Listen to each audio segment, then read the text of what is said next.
So whenever there are like really pressure situations, high pressure situations, and whenever there's some stressful situations. So the main question is this: how are introverts like us, who didn't use any special tricks to talk to others, can still be seen as confident?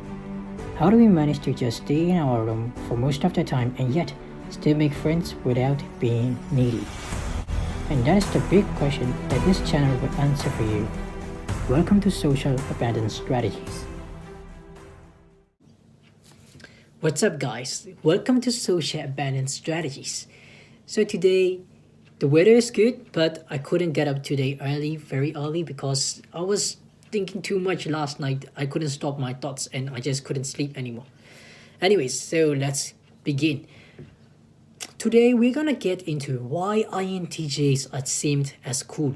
Alright, now firstly, I'm not saying that I'm cool, alright, but most INTJs are seen as cool because of with two reasons. Okay, I believe there are two reasons why most INTJs are seen as cool and why they are unique. Alright, so let's continue. About 2 years ago, I just finished high school and I was going to college. I was lost because I just finished high school and I didn't want to study anymore. But I still had to study, of course, because it's life. But anyways, so those were the times that when you just finish school and you don't know what to do anymore in your life, right? You're just lost. Yeah, those were my times, and I just started college, and then about 2 weeks, I didn't have any friends. And then after about 2 weeks, there was one guy that I really noticed, right? He was very good. He was very good at technology. He was very good at IT. And I was studying at IT college. So he was pretty good at it. He has read lots and lots of books. And he has too many knowledge about IT. I didn't even know why he was studying there. He was too good. And then the problem was, whenever there were exams, whenever there was some tests and some examinations or some tutorials, he would compete with me. Because now I actually tried, right? I actually tried to achieve the highest mark just because I wanted to be the best. But then I didn't actually care much about that. Even though I might not have been the best, I don't actually care. I just wanted to try my best so that I know that, oh, I give my best. So, there's nothing to regret about. So that's what I did. I tried my best. And sometimes I would get more marks than him. And every time I got more marks than him, he didn't actually like it.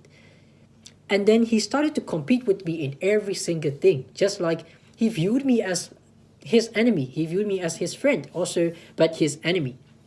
We were competitors. So he viewed me as the best, as his competitor in every single thing that I do.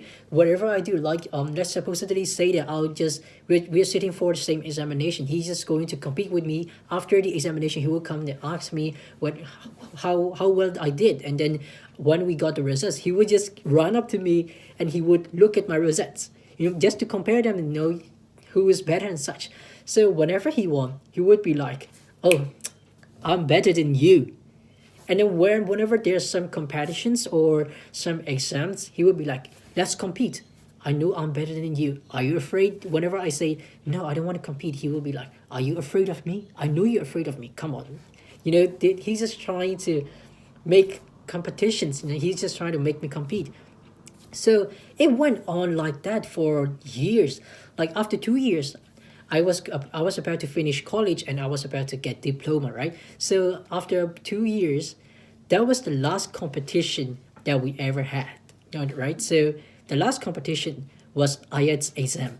So we both of us sat for the IELTS exam, and before we sat for the IELTS exam, he believes that I'm pretty good at English, and I must admit he is also pretty good at English, right? So we were like at the same level, I guess. And then we were like pretty competitive at those times, and we were studying too hard just because we wanted to do our best.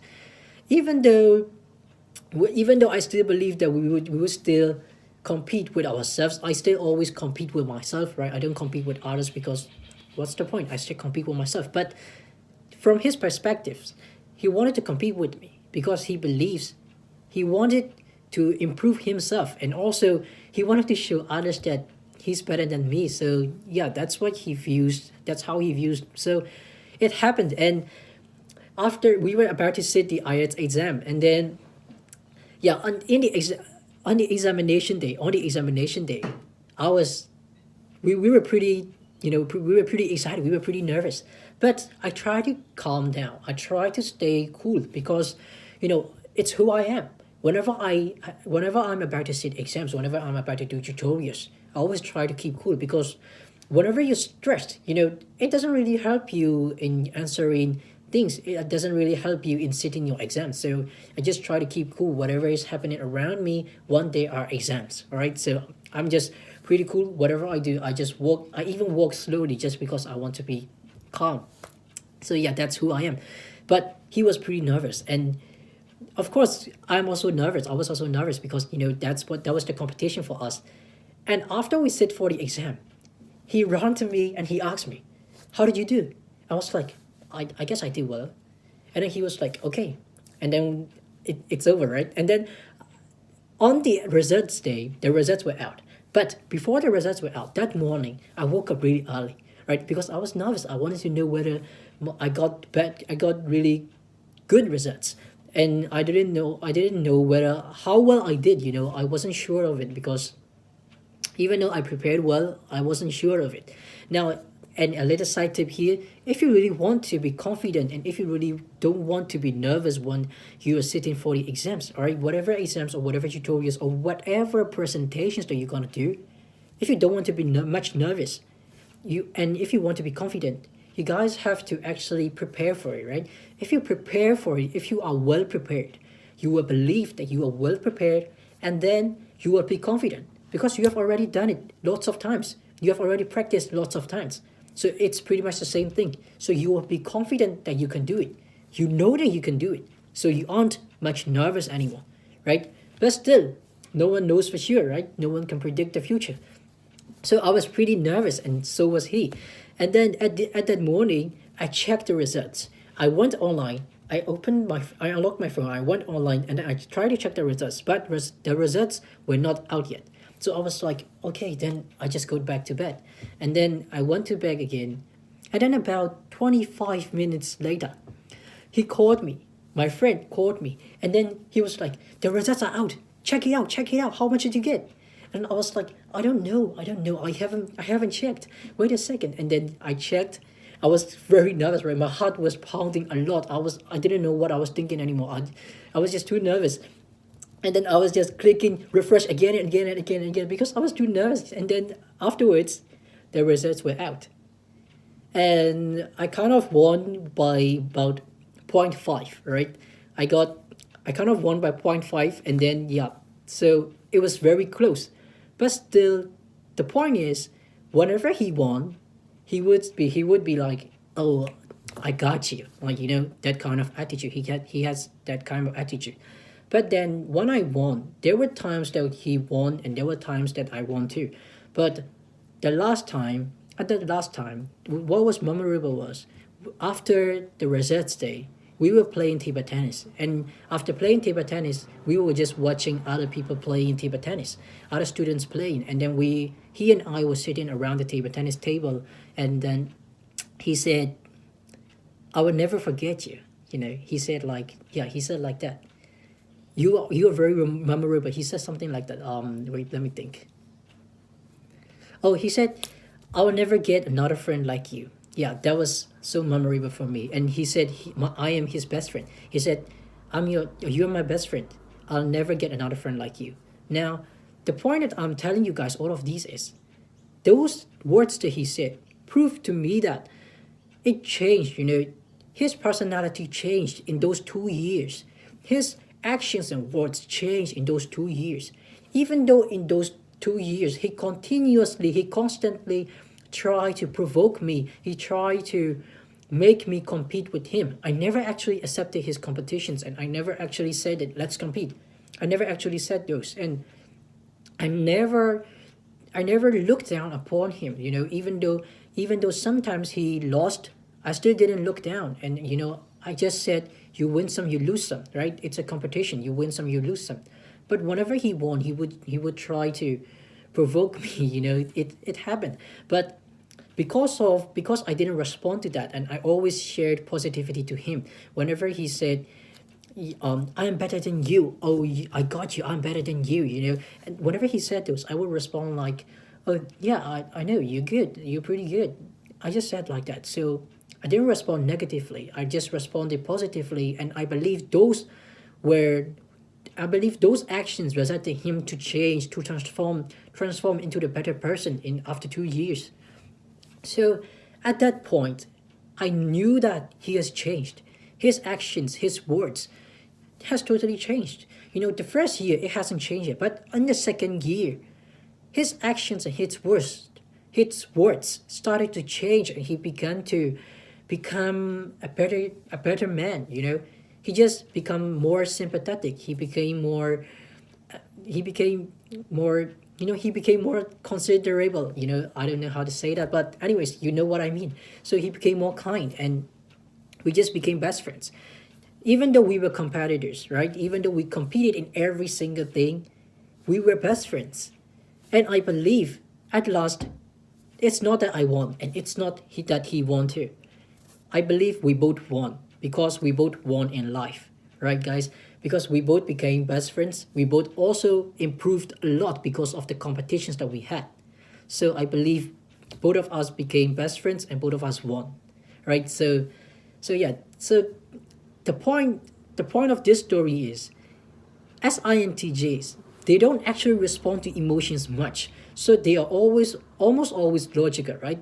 Sometimes we are also emotional, but my friends never saw me being emotional. So they think that I'm cool because whenever they are trying to provoke me, I never actually responded them negatively, and I always responded positively. So that's the point, guys. Most INTJs don't respond in an emotional way. They're always trying to be logical, and they don't lose their cool whenever someone's trying to make them angry. So whenever there are like really pressure situations, high pressure situations, and whenever there's some stressful situations. Hey guys, if you enjoyed this video so far, make sure to subscribe to this channel and hit the notification button so that you will get notified every time I put out cool stuffs about how INTJs think and how introverts think and how you can improve even if you might not be an introvert. So let's continue. So whenever there are like really pressure situations, high pressure situations, and whenever there's some stressful situations, INTJs would just be like pretty cool. We just calm. That's how most INTJs are, guys. And it's a quality that most people should have, I think, because whenever you are in high pressure situations, you don't actually have to be so stressful and reckless and such. It's actually better to be calm and think about the solutions rather than feeling emotional about things, don't you think? Yeah, I think it's a much better option, right? So yeah, that's one of the reasons why INTJs are seen as cool. And another reason that I believe INTJs are seen as cool is we don't seem like we care much about anything at all, right? So let me explain what I mean. Don't misunderstand me. Let me explain what I mean. So we actually care about the people that we love. I care about the people that I love. I care about my family. I care about my close friends. Like I really care about them. I would do anything for them. But what I meant was, now let's supposedly say that one of my friends was telling me that, oh, that celebrity got married. Oh, that celebrity got engaged. I would respond like, okay, so what, right? Because those don't have any effect on me. And I don't actually care whether they are engaged or whether they are married or not, right? It doesn't really concern with me. And it doesn't really matter for me. So I don't really care. And but what I care about is that whenever then, one of my goals in life is I would actually want to help people. And when I'm successful, I'm definitely sure that I'm going to help lots of people. I'm going to help homeless people. I'm going to help orphans, and I'm going to help people who need our help, who needs help to live, to survive in this world, who are barely surviving. So that's what I want to do. But when I said that, it's kind of a contradictory statement because I just said that I care, and then I said INTJs don't care. Now let me explain what I mean. Let me clarify that. So what I'm trying to tell you guys is I actually care about people. I actually care about people who are being bullied, who can't actually live the life that they want to live. I want I want peace, guys. I want everyone to be peaceful. I want everyone to be happy. But I don't really care when celebrities are getting married, when celebrities are getting engaged or such, right? Those don't have any effect on me. But when I see people who are homeless, when I see orphans who really want parents, those hurt me, guys. It just hurts me. I don't know how to explain that, but it really hurts me. It's painful, and I really want to help them.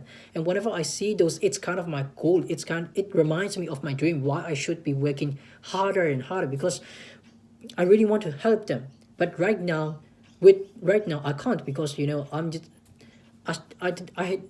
I don't have any business yet, and I'm still working on that. So I'm still working on my dream. I'm grinding so hard right now, and that's because in the future I really want to help people, and that's one of my biggest goals. So yeah, even though INTJs don't care much about people, we care about those. At least me, at least I care about those, right? And I know that there are people who care about those too, and I really want to help them. And what I don't care about is, I don't care celebrities getting married. I don't care he's doing this. I don't care others are doing that. I don't care much about people, whatever they are doing. I just care about peace. And whenever I can do something to get that peace, I'm gonna do it. Alright, so that's my mindset, but I don't know about you guys. I can't say that every INTJ is like that. I don't know. But anyways, so those are the two reasons that I believe INTJs are seemed as pretty cool. So yeah, don't forget to share positivity. Always share positivity. And also, give this video a thumbs up if you really liked it. And subscribe to this channel. And that's all for today, guys. Hey Introverted Warriors, thanks for watching. If you'd like to learn how to properly embrace your introverted qualities without feeling insecure, like the video, subscribe to this channel to be one of the Introverted Warriors, and watch another video of social abundance strategies, and we'll talk again very soon. Remember, one right mindset is all it takes.